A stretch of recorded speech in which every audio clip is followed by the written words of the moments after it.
তো good morning বন্ধুরা, সকালবেলায় চলে এসেছি দেখো একটা গুড মর্নিং ব্লগ নিয়ে ছোট্ট আর আপডেট দেওয়ার জন্য। তো আমার স্নান টান হয়ে গেছে, এখন ঘড়িতে বাজে তোমার 10:30। 10:30 বাজে। তো যথারীতি ঘুম থেকে উঠেছি 8টার সময়, তারপর গৌতম বেরিয়ে গেছে, ওকে রুটি টিফিন করে দিয়েছি, ও বেরিয়ে গেছে। আর আমারও টিফিন খাওয়া হয়ে গেছে। আর বতিনের আজকে পরীক্ষা। তো বতিন এখন পড়ছে, ও ঘরে ব্যস্ত পড়ায়। 2টো থেকে 5টা পরীক্ষা। তো সেই জন্য ও ভাত খেয়ে যাবে, আমার রান্না বসে গেছে। আর চলো তোমাদের দেখাই, রান্না ঘরে যাই একটু, রান্নাঘরে কি করছি সেটাও তোমাদের দেখাবো। আর আমার স্নান পূজা সব হয়ে গেছে। এই যে রান্নাঘরে চলে এসেছি, দেখো এখানে ভাত বসিয়ে দিয়েছি।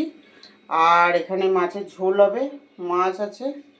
আর এখানে এই যে থোড় করছি, থোড়ের তরকারি করছি। এই যে এখানে বড়ি ভেজে রেখেছি।